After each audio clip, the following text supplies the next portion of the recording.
everyone, welcome to your own channel, all for you. Today I am starting with figure of speech as you can see over here. ठीक है, तो पहले हम लोगों ने anagram पढ़ा था. एनाग्राम जो कि बहुत सारे बच्चों को नहीं मालूम था, बहुत सारे कमेंट्स मिले, बहुत सारे आंसर्स मिले. Thanks for that.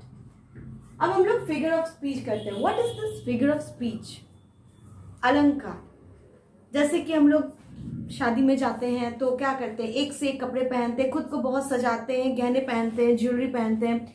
लड़के लोग एक्सेसरीज में बेल्ट डाल लेते हैं, पर्स डाल लेते हैं, शू उनके देखिए एक से एक रहते हैं. ठीक है, तो और जिनकी नई नई शादियां हो रही होती है, दुल्हन हो गए, दूल्हे हो गए, तो दूल्हे को तो छोड़ दो, तो पगड़ी वगड़ी बेचारे एकदम सिंपल सा, मेकअप तक नहीं उतना ज्यादा कर सकते. लेकिन लड़कियां वो कितनी खूबसूरत लगती है. गहने, अलंकार मतलब क्या, हम लोग अलंकार को जानते हैं, गहने, जेवर, वो खुद को कितना सजाती है उस दिन खूबसूरत लगने के लिए. ठीक है, तो हमारे लैंग्वेज में अलंकार का बहुत ज्यादा काम होता है. ठीक है, और इसी से ही हम लोग जो भी सेंटेंसेस, वाक्य बोलते हैं वो कितना खूबसूरत हो सके.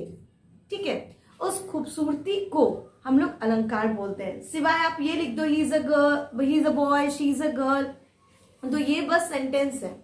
ठीक है, लेकिन सेंटेंस को जब हम लोग सजाते हैं तो उसको क्या बोलते हैं, अलंकार. ठीक है, और ये हमारे फिगर ऑफ स्पीच है, जिसमें से आउट ऑफ 25-23 बहुत सारे अलंकार है, बहुत सारे फिगर ऑफ स्पीच है, जिसमें से मैंने सिर्फ वो ही 8 यहाँ पे लिखे हैं जो बहुत जरूरी है, जो आए दिन हम लोग वाक्यों में, सेंटेंसेस में यूज करते हैं, और बहुत बार तो हम लोग इसको पढ़ते भी हैं. ठीक है, हमारे फिगर ऑफ स्पीच के बाद मैं आपको सिलेबल बताऊंगी नेक्स्ट वीडियो में. सिलेबल क्या है, राइमिंग स्कीम क्या है, ये सारी बातें आपको बताऊंगी. लेकिन उसके पहले ये देख ले आखिर फिगर ऑफ स्पीच क्या है. फिगर ऑफ स्पीच मैंने बता दिया, अलंकार है. ठीक है, अब इसमें कौन कौन है, मेटाफर, पर्सनिफिकेशन. देखिए मैंने इसकी हिंदी मतलब भी लिख रखे हैं सो दैट कि आपको दिक्कत नहीं हो.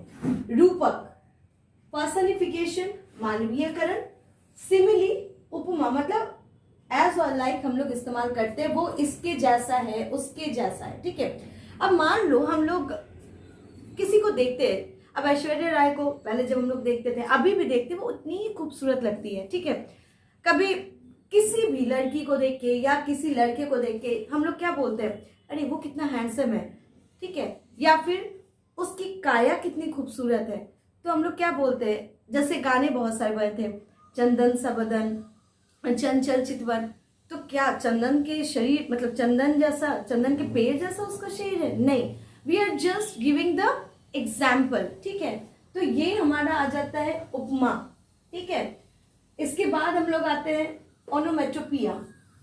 ओनोमेटोपिया में क्या है, जितने भी आपके साउंड्स होते हैं, ठीक है, चाहे वो बर्तनों के ढनकने की आवाज, दरवाजे के खुलने की आवाज, खिड़कियों के बंद होने की आवाज, ठीक है, बादल के गरजने की आवाज, बिजली की चमकने की आवाज, तो इन सारे आवाजों को ओनोमेटोपिया बोलते हैं. जैसे I have already written over here, clicking roof, watch ticks loudly. Watch ticks loudly, जोर से आवाज किया. जब घड़ी है जिसपे 6 बजा, 7 बजा, 1 बजा, तो क्या होता है, टिक टिक की आवाज होती है. ठीक है, क्लिकिंग रूफ, रूफ क्या है, रूफ कभी आवाज करती है, लेकिन जब उसमें बारिश की बूंदें पड़ती है तो क्लिक मतलब एक होता है ना आवाज जो हो रही है, टिक टिक टिक की आवाज होती है, तो वो सारे आवाजों को यहाँ पे ओनोमेटोपिया बोलते हैं. ठीक है, ऑक्सीमोरन, विरोधाभास. जब हम लोग क्या करते हैं, किसी को मतलब समझाते हैं या बताते हैं, या विरोधाभास जैसा एक शब्द इस्तेमाल कर लेते हैं, जैसे कि ही इज रेगुलरली इरेगुलर, उसके बारे में हम लोग विरोधाभास जैसे कुछ शब्द इस्तेमाल कर लेते हैं. यहाँ पे लिखा हुआ मैंने, ही इज रेगुलरली इरेगुलर, वो हमेशा ही, मतलब देखो एक दूसरे का क्या है, विरोध है ना. यहाँ पे रेगुलर भी लिख रहे हैं और यहाँ पे इरेगुलर भी है. क्या हो रहा है, रेगुलरली, हमेशा ही, इरेगुलर रहता है. इरेगुलर का मतलब क्या, कभी भी स्कूल या ऑफिस नहीं रेगुलरली आता है, नियमित तौर पे. पन, श्लेष, and egg for breakfast is not easy to beat. अब पन का मतलब, श्लेष का मतलब क्या होता है, ये मर्चेंट ऑफ वेनिस में इस्तेमाल हुआ है. पन शब्द का मतलब किसी को हम लोग जब टोंट करते हैं, ठीक है, ट्रोल करते हैं, मतलब उसको किसी भी बात के लिए हम लोग थोड़ा सा व्यंग्यात्मक तरीके से बोलते हैं, उसको पन बोलते हैं। आयरनी मतलब व्यंग्यात्मक, ठीक है। अब जैसे फायर स्टेशन बर्न्स डाउन, अब बताइए फायर स्टेशन में हम लोग किसको बुलाते हैं? फायर ब्रिगेड को बुलाते हैं, ठीक है।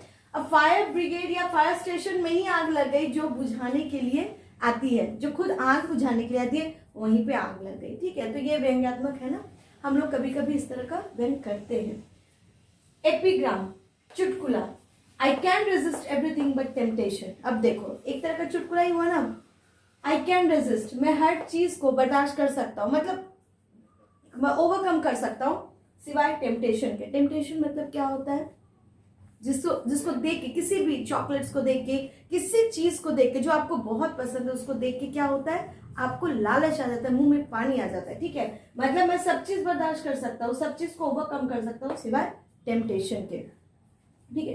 तो ये सारे जो है, जैसे ही was the lion of the fight, अब मैं एक बात बता दूं, मेटाफर, वो किस तरह से लड़ा? तो शेर की तरह। क्या वो शेर है? नहीं, वो शेर की तरह लड़ा, शेर जैसा लड़ा, मतलब ही was the only one two fight, है ना। हम लोग ब्रेवरी में जैसे नाम लेते हैं चेतक घोड़े का, तो चेतक घोड़े का असली काम क्या था? वो तो बस लेके चल रहे थे महाराणा प्रताप को, है ना। लेकिन हुआ क्या था? लड़ाई कौन कर रहा था? हमारे महाराणा प्रताप, ठीक है। पर्सनिफिकेशन, मानवीय कंडन, dreams generally come when you sleep. Dreams कभी आते हैं जब हम लोग सो रहे होते हैं, तो क्या ड्रीम्स कभी आते हैं? नहीं। तो हम लोग कैसे उसको करें? पर्सनिफिकेशन। एक बार हम लोगों ने ट्री के बारे में पढ़ा था, तो वहां पे लिखा होता tree was crying when while shedding its leaves, मतलब पेड़ रो रहा था जब वो उसके पत्ते झड़ रहे थे, गिर रहे थे। ट्री कभी रोता है? कभी इसको रोते हुए देखा है? बट स्टिल हम लोग इसको पर्सनिफिकेशन करते हैं, ठीक है, क्योंकि हम लोग नॉन लिविंग थिंग्स को लिविंग थिंग्स के साथ, या लिविंग थिंग्स का नॉन लिविंग थिंग के साथ क्या कर रहे हैं? कंपैरिजन कर रहे हैं। सिमिली एज लाइक, जैसे कि मैंने बता दिया कि फॉट लाइक अ लायन, वो शेर की तरह लड़ा, और यहाँ पे था क्या? वो लड़ाई का मतलब ही was the lion of the fight, वो पूरे लड़ाई का क्या था? शेर था। जैसे हम लोग बाहुबली में देखे थे, बाहुबली क्या था? एकमात्र वो शेर था उस लड़ाई में, ठीक है। चलिए, हमारा यहाँ पे अलंकार खत्म हुआ। अगर आप कर सकते हैं तो एक काम जरूर कीजिएगा, इसके बहुत सारे एग्जाम्पल्स, ठीक है, इस्तेमाल कीजिए और लिखिए। डिस्क्रिप्शन बॉक्स में आपको बहुत सारे क्वेश्चंस दिए रहेंगे, आप उसको प्लीज सॉल्व कीजिएगा। तब तक बाय, टेक केयर।